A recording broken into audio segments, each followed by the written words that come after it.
Entonces en la vida del Espíritu hay que poner ese cimiento humano.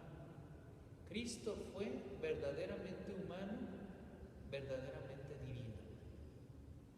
Cristo vivió a profundidad su humanidad y a profundidad su divinidad, pero en Él no se dividían, sino que en Él su divinidad sostenía su humanidad.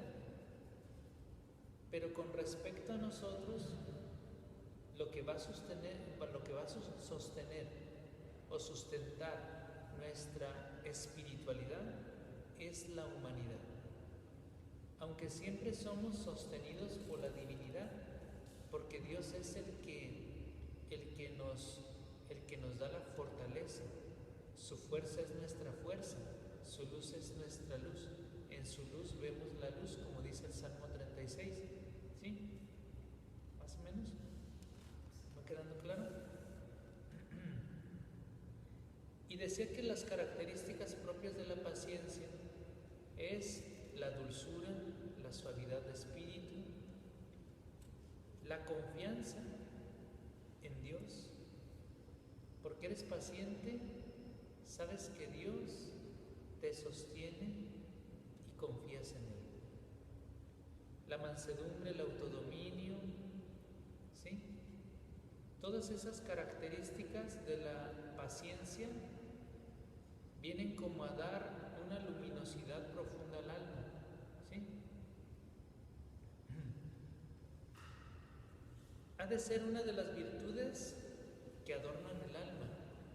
Dice Primera de Pedro, capítulo 3, versículos 3 al 4, que su adorno no esté en el exterior, en peinados, en vestidos, en joyas, sino el adorno del espíritu ha de ser lo más importante. Dice, en un inalterable espíritu dulce, sereno y suave.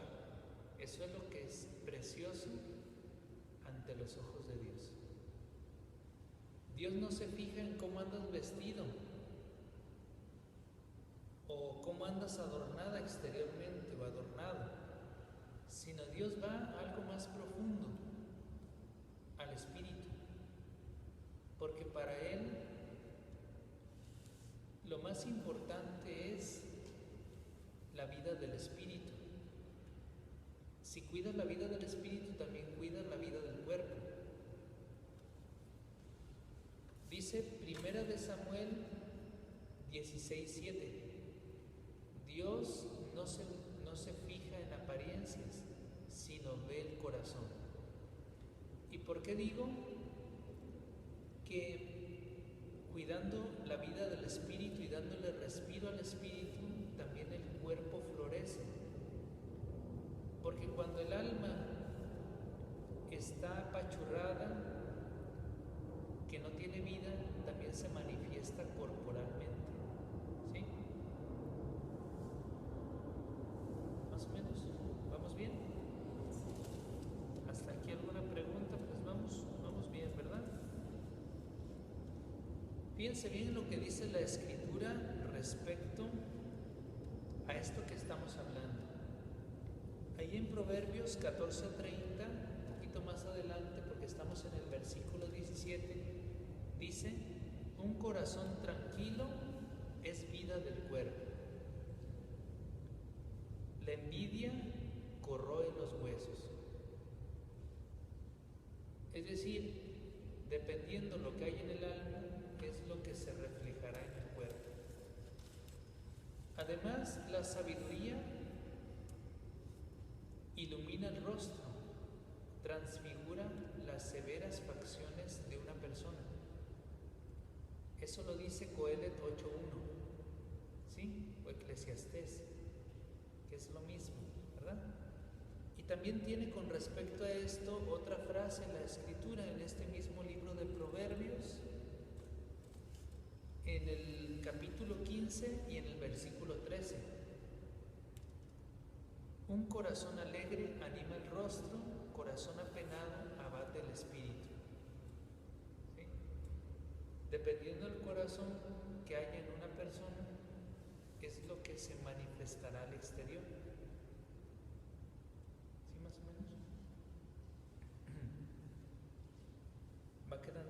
esto? Y también, si estamos en el versículo 17 del capítulo 14 y en el versículo 29 de este mismo capítulo, viene la siguiente frase de sabiduría. El hombre paciente tiene gran prudencia, el irascible muestra su fatuidad. El hombre prudente tiene gran paciencia. O al revés, el hombre paciente tiene gran prudencia. Porque la paciencia te hace ser prudente y la prudencia te hace ser paciente. Se entrelazan profundamente estas dos virtudes.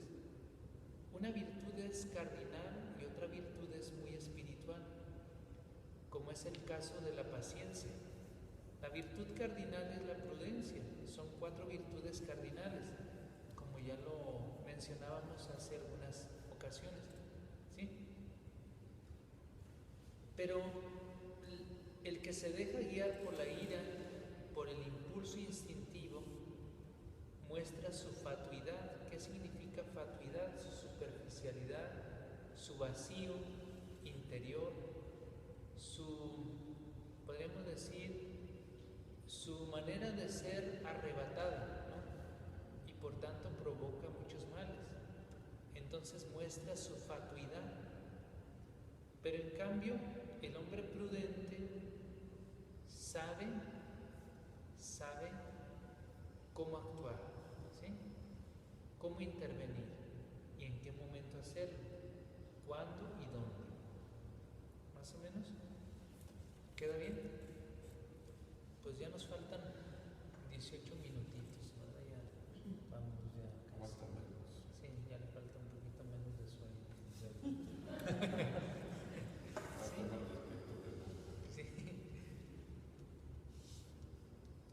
Ya nos vamos a pasar al siguiente versículo que vamos a reflexionar.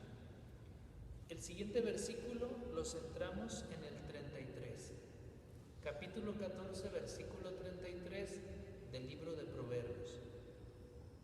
Y este versículo dice así: en el corazón inteligente mora la sabiduría. En el corazón inteligente mora la sabiduría. Entre los necios no se la conoce.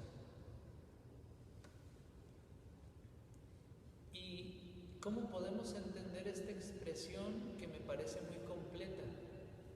De acuerdo a lo que explicábamos respecto a lo que dice Santo Tomás de Aquino referente a la sabiduría. Dice aquí algo importantísimo: en el corazón inteligente mora la sabiduría. Une dos conceptos que aparentemente son como complementarios, pero aquí los une. En el corazón inteligente mora la sabiduría. O más que aparentemente son complementarios, pues en realidad sí lo son. Pero uno se le ve en el caso del corazón como totalmente distinto a la inteligencia, pero unidos dan plenitud al espíritu. Porque cuando solamente nos dejamos guiar por el corazón, entonces, si bien es cierto que el corazón tiene razones que la misma razón no entiende, también necesita ser guiado el corazón por la inteligencia. Porque la inteligencia le va a presentar la verdad al corazón, el corazón la acepta y la vive, la practica, la experimenta, ¿sí? Podemos decir que la inteligencia le presenta la verdad al corazón y el corazón la transforma en bondad, y por eso sigue la verdad, ¿sí? ¿Sí me di a entender? Cuando nosotros unimos corazón e inteligencia, ahí está la plenitud. Por eso dice en el corazón inteligente. ¿Dónde se encuentra la esencia de la sabiduría? En el entendimiento inteligencia. ¿Dónde se encuentra la causa de la sabiduría? Lo que la causa es el amor. Por tanto, la causa va a estar en el corazón, en la voluntad. La esencia de la sabiduría está aquí, en la cabeza. ¿Sí? Porque la sabiduría tiene que ser inteligente, pero también amorosa, porque si no es amorosa no crece. La sabiduría solamente va a crecer por el amor. Puede ser que alguien la tenga, pero solamente la tiene aquí y no se desarrolla porque no tiene amor. Pero en cambio, cuando hay amor en el corazón, la sabiduría se desarrolla amplia, progresiva y rápidamente. ¿Sí? ¿Más o menos? ¿Sí vamos bien?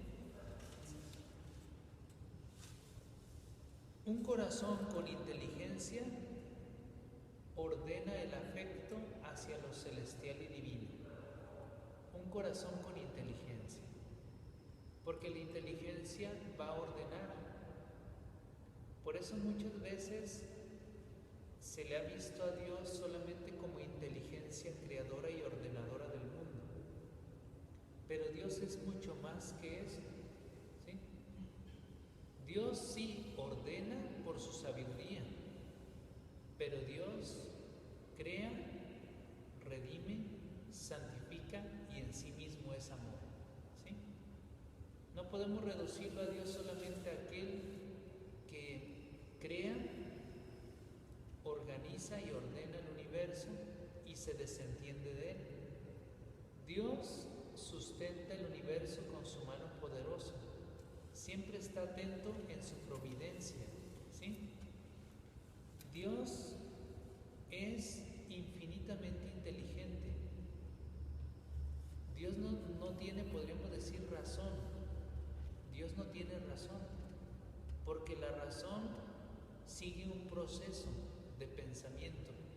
Dios no sigue ningún proceso de pensamiento. Dios lee las cosas y las capta de golpe. ¿Sí? Dios tiene eso, tiene dominio de todo. No necesita establecer un proceso para comprender el mundo, como es el caso de la razón. Nosotros tenemos razón, porque la razón progresivamente va comprendiendo las cosas, ¿sí? Pero Dios progresivamente no comprende nada, sino Dios lo comprende todo porque Él mismo lo ha creado y se comprende a sí mismo. ¿Sí? ¿Más o menos? ¿Sí queda claro esto? Nosotros sí tenemos esa capacidad de razonar porque necesitamos a través de todo un proceso ir conociendo para llegar a la unidad del conocimiento. ¿Sí? Pero Dios no. Dios todo lo ve de golpe, todo lo comprende de golpe. ¿Sí? Dios sabe hasta lo más íntimo del ser humano. ¿Sí? Sabe hasta lo más íntimo del corazón. Dios lo sabe, y Dios, que tiene dominio de todo, que no se le escapa ni siquiera el mínimo instante del tiempo, mucho menos en la eternidad. ¿Sí? Entonces, sabe lo que nos hace falta, está atento a todo, a nuestras necesidades plegarias,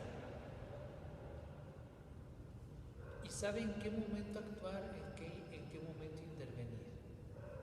Por eso dice el apóstol San Pedro en una de sus cartas: Dios es paciente. ¿Cuánto ha esperado el ser humano en la historia de la salvación?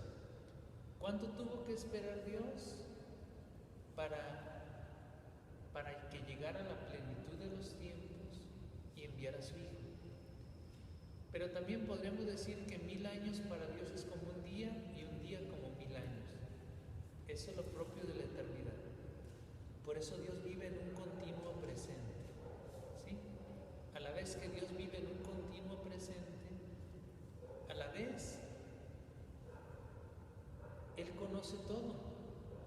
pasado, presente y futuro. Todo lo conoce, tiene dominio de todo, ¿sí? Y todo lo ama, porque Él mismo lo ha creado, todo lo ama. Pero ¿por qué a Dios se le llama la razón del universo? Porque decíamos que Dios no es razón, Dios no tiene razón, ¿sí? ¿Por qué se le dice a Dios que Él es la razón del universo? Porque si Dios no sostuviera con su poder, con su amor, su esencia y su ternura el universo, Él volvería a la nada. Dios sostiene todo, ¿sí? Por eso se le llama la razón del universo, porque sin Él no somos, con Él lo somos todo, ¿sí? Por eso un corazón sin Dios es un corazón insignificante, ¿sí? Un corazón lleno de Dios es realmente un corazón absolutamente rico, ¿sí? ¿Queda claro? Y decía que un corazón con inteligencia ordena el afecto hacia lo celestial y divino. Un corazón con inteligencia, que no pone su corazón en los bienes que pasan, sino su mira es más elevada. Por eso el corazón inteligente sabe a ciencia cierta dónde está como la razón de su existencia, ¿sí? Un corazón inteligente ordena todo su afecto hacia Dios y en Él ama todo lo demás, ¿sí? Podríamos decir que una vez que amamos a Dios, en Él, como está volcado todo nuestro afecto hacia Él, en Él amamos todo lo demás y lo amamos como Él mismo lo ama, con el Espíritu Santo, ¿sí? Más o menos.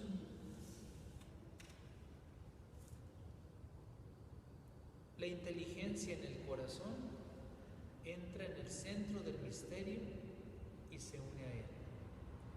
Y aquí es una doctrina profundísima de Oriente, porque en Oriente es más corazón que inteligencia,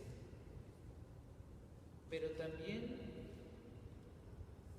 ellos tienen un misterio muy grande para orar.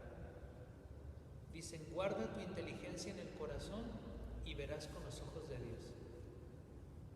No al revés, no guardes tu corazón en la inteligencia, sino la inteligencia hazla descender al corazón para que el corazón se convierta y se transforme en un corazón inteligente, ¿sí? O sea, hazla descender, guárdala en el corazón, la inteligencia. Y eso lo va haciendo la oración y la meditación. Cuando tú comienzas a utilizar tu inteligencia para conocer a Dios, Dios mismo en su bondad y su gracia va haciendo descender por la meditación, la oración y la contemplación la inteligencia al corazón y ella se va guardando, ¿sí? Más o menos. Y entonces cuando la inteligencia entra en el corazón, podemos entrar al centro del misterio, no para comprenderlo, sino para unirnos a Él, ¿sí? Para unirnos al misterio de Dios. Y ahí es donde la existencia, los momentos que vamos viviendo, nuestro presente, están dentro de Dios y todo se hace desde Dios. Y la realidad se vuelve completamente ligera, ¿sí? Porque se hace desde Dios. ¿Más o menos? ¿Queda claro? Ya mencionaba cómo Dante tiene una frase que dice, oh luz intelectual llena de amor. Porque cuando se une la inteligencia con el amor, entonces se da un fruto eterno. Dios nos ha dado las facultades espirituales para que las orientemos, las reorientemos hacia Dios. es para darlo al mundo, en el sentido de ponerlo en el corazón del mundo, sino para ponerlo en el corazón de Dios. Y desde ahí hacer mucho bien a los demás, ¿no? Es decir, desde Dios darlo a los demás. Y ahí está precisamente la perfección y la santidad, ¿sí? En dar lo que Dios te dio generosamente y poniendo al servicio de Cristo lo que del Espíritu has recibido, ¿sí? Por eso dice San Pablo que cada uno con el don que ha recibido se ponga al servicio de los demás como buenos administradores de la multiforme gracia de Dios, ¿sí? ¿Más o menos? ¿Queda claro? Solo la inteligencia inflamada en amor se une a lo excelso y sublime. Solo la inteligencia inflamada en amor puede llegar a unirse a Dios plenamente, ¿sí? Dios en su bondad se une a nuestras almas porque es bueno, infinitamente misericordioso y te ama. Pero una cosa es que Dios se una a ti y otra que tú te unas a Él. Dios se une a nosotros, sí, pero otra cosa es que nosotros nos unamos a Él. Y cuando se dan esas dos uniones, Dios y el alma y Dios, entonces entras a lo excelso y sublime, ¿sí? Ahí es donde se da una unidad perfecta que comienza ya desde aquí, de diferentes maneras. Comienza a través de la comunión. Cuando comulgas y lo recibes, se da una unidad tan plena si realmente tú te unes a Él y Él se une a ti. Él permanece en ti y tú en Él, ¿sí? Cuando contemplas, tú lo miras, Él te mira, y en esa mirada se cruzan también los corazones y se unen, podemos decir, las esencias, tu esencia y la esencia de Dios se unen. Y la contemplación por eso es transformante. Se es lo que se ama. Amas a Dios, entonces te transformas en Dios, ¿sí? Por eso dice el Salmo 33:6: contempladlo y quedaréis radiantes, vuestro rostro no se avergonzará, ¿sí? Más o menos. ¿Vamos bien? ¿Hasta aquí? Y ya para terminar, por lo menos la profundización de este versículo, ya para comenzar para la siguiente ocasión, el capítulo 15, ¿sí? Ahora sí cumplimos nuestro cometido, ahora sí cumplimos nuestro objetivo de terminar un capítulo en una sesión, ¿verdad? Entonces ya con esto terminamos y nos pasamos al capítulo 15 para la siguiente ocasión.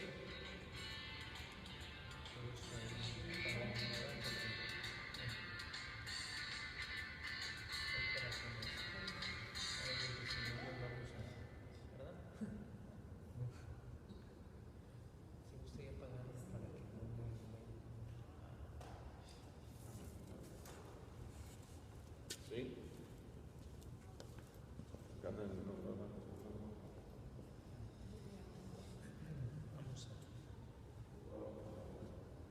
Dice, propio de la inteligencia es leer dentro. Propio de la inteligencia es leer dentro. Eso significa inteligencia, ¿sí? Así que si gusta irse hasta afuera, pues, porque si no, pues sí.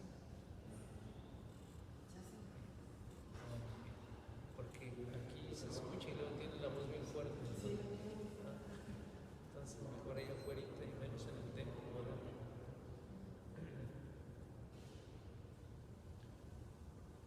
¿Qué significa la etimología inteligencia? Significa intus legere, leer dentro. La inteligencia lee dentro de las cosas y saca como el espíritu de las cosas, ¿sí? Comprende, ¿sí? Comprende comprende el misterio de las cosas. Y para ello se nos dio la inteligencia para proyectarnos hacia lo eterno, ¿sí? Entonces, propio de la inteligencia es leer dentro. Cuando se une la inteligencia al corazón, entonces la inteligencia lee dentro del amor y entonces el corazón se une a lo que la inteligencia capta, ¿sí? Aunque el amor da mucha agudeza a nuestra mirada interior, porque podríamos decir que si la inteligencia Dios te la dio para leer dentro de las cosas el misterio de ellas, va a agudizar mucho más tu capacidad, la fe y el amor, ¿sí? Va a agudizar mucho más la capacidad. Por eso alguien que es realmente espiritual comprende las cosas del espíritu, y alguien que no es espiritual, aun cuando tenga una inteligencia privilegiada, no comprende las cosas del espíritu. ¿Por qué? Porque la inteligencia por sí misma no capta las cosas del espíritu tan a profundidad como lo hace el amor y la fe, ¿sí? Por eso su capacidad llega a su máximo esplendor cuando cree y ama, ¿sí? Más o menos. ¿Hasta aquí alguna pregunta? ¿Alguna duda? Sí, aquí la dejamos, ¿verdad? Ahora sí nos pasamos a la sesión de preguntas. Por ejemplo, Padre, usted dice que la ciencia, inteligencia,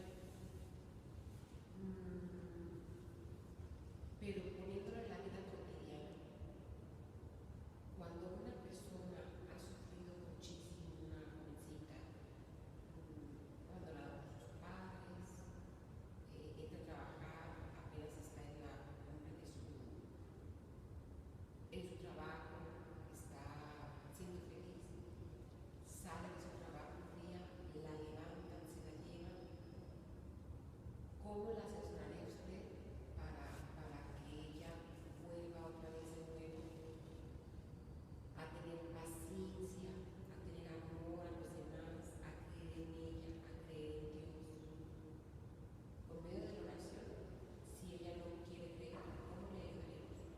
No, en este caso, primero es, bueno, es que no sé qué se refiere a la levantaron. Es que tuvo una compañerita de trabajo del hospital y hace poco la levantó una camioneta con unas personas, la ultrajaron, La secuestraron. Así es. Ah, Entonces, bueno, y en este caso, ¿cómo le ayudaría? O sea, paciencia, sabiduría, oración, pero sí, en este caso, entiendo su caso de que se cierra el mundo, se cierra todo, y hay odio, hay resentimiento, hay coraje, no quiere saber nada de nada. sí. ¿Cómo le ayudaría? Aquí en este caso, ya lo mencionaba hace un momento, el plano humano. Primero es el plano humano para fundamentar el espiritual. Ya le decía, aquí atención psicológica, primero para que ella acepte, para que ella supere, ¿sí? E integre. Porque si nos vamos directamente al plano espiritual, puede ser que su confusión sea tan grande que le eche la culpa a Dios, que reniegue de Dios y todo. Entonces se tiene que trabajar desde el plano humano para que él acepte, para que ella acepte, para que integre y para que viva, pues, para que comience ese proceso, ¿verdad? Porque si nosotros nos vamos directamente a la espiritual y decirle, no, es que tienes que hacer esto y que tienes que hacer aquello y que tienes que orar así, pues en realidad a veces no se tiene ese fundamento, porque va a decir, bueno, es que Dios lo permitió, ¿por qué lo permitió? Y va a comenzar realmente a renegar de Dios, a apartarse. Entonces primero se trabaja el plano humano para que pueda realmente dar ese salto de la fe hacia otra perspectiva. Claro que la fe lo que va a hacer es iluminar su realidad y la va a fortalecer junto con el plano humano, ¿sí? Trabajando el plano humano y el plano espiritual a la par, entonces va a salir mucho más fácil, pero siempre se necesita la libertad de la persona y como la disposición. Si no hay disposición y si no se abre pues a dejarse ayudar, entonces pues en esa cerrazón pues también está su perdición, ¿verdad? Porque comienza realmente a guardar todo lo que está viviendo y no se libera, ¿sí? No sé si más o menos. Porque al final de cuentas, para poder ayudar a alguien se necesita que la otra persona tenga apertura y disposición, porque nosotros no podemos nunca coaccionar a alguien o privarlo de su libertad, ¿sí? Sino nosotros lo que podemos hacer es sugerirle el modo y la manera, ¿sí? de dejarse ayudar, con quién recurrir, y ya la persona pues decidirá en su libertad si se deja ayudar o no se deja ayudar, ¿sí? ¿Más o menos? Sí, padre, sí, hay ahora otro caso, padre. Una persona que siempre ha estado retirada de la iglesia, que no se deja ayudar entre comillas, para acercarse al templo, a Dios, a la oración, a creer que Dios existe, a creer que hay fe, hay esperanza y todo para poder seguir siendo, llevar una vida recta. Pero nada más cuando les conviene, dicen, pidan por mí, ustedes que creen, pidan por mí a Dios, pero no se acercan. ¿Cómo es que piden que pidamos por ellos y no se acercan? También eso es entrar, o sea, en la paciencia, en la prudencia. ¿Cómo ayudar a una persona así? ¿Sí me voy a entender? Sí, sí, sí. Sí, dice un autor muy antiguo. Bueno, él normalmente estaba en contra, pues, de repente de esas peticiones. Pida por mí, pida por mí, ore por mí, porque él decía, dice, sí hay que pedir oración, pero hay que poner de tu parte la necesaria disposición para que esa oración caiga en un corazón abierto. Porque a veces nos dicen, pida por mí, pero en realidad la otra persona no ora por sí misma, no ora por las necesidades de los demás, no hace algo por salir de esa situación, simplemente oren por mí y les deja a los demás todo ese peso, esa carga, ¿verdad? Oren por mí. Pero por otro lado también pues la oración tiene un efecto pues grande y profundo, porque Dios escucha nuestras oraciones y sabe el momento en que va a atenderlas, sabe el momento preciso para podemos decir, para intervenir, y Él sabe el momento, porque Él es la misma sabiduría. Entonces, cuando nosotros oramos por alguien y lo hacemos con fe, va a llegar el momento en que cuando esa persona tenga esa amplia disposición, Dios derrame esas gracias que se habían reunido por tus oraciones, digámoslo así. Podemos decir que Dios sí va a derramar la gracia, pero hasta que el corazón no pueda recibirla. Porque Dios también respeta la libertad, y esa es una de las, podemos decir, esa es una de las leyes de Dios, la libertad, ¿sí? Y entonces en esa libertad que Dios da al ser humano, pues le da la posibilidad de orientarse hacia el bien o hacia el mal, ¿sí? ¿Más o menos? Sí, o sea, porque puede pasar muchos años y está en una forma así de que pidan por mí cuando necesite, cuando no puedo, ¿verdad? Pero que al final de cuentas, cuando se convierte esa persona, cuando se abra, entonces Dios va a derramar toda esa gracia en esa persona, y por eso dicen, ay, mira, era así y ya de un momento a otro ya es así. Por esa situación, porque todas las oraciones que no recibía, que no aceptaba por su corazón duro, entonces en el momento en que acepta, en que se abre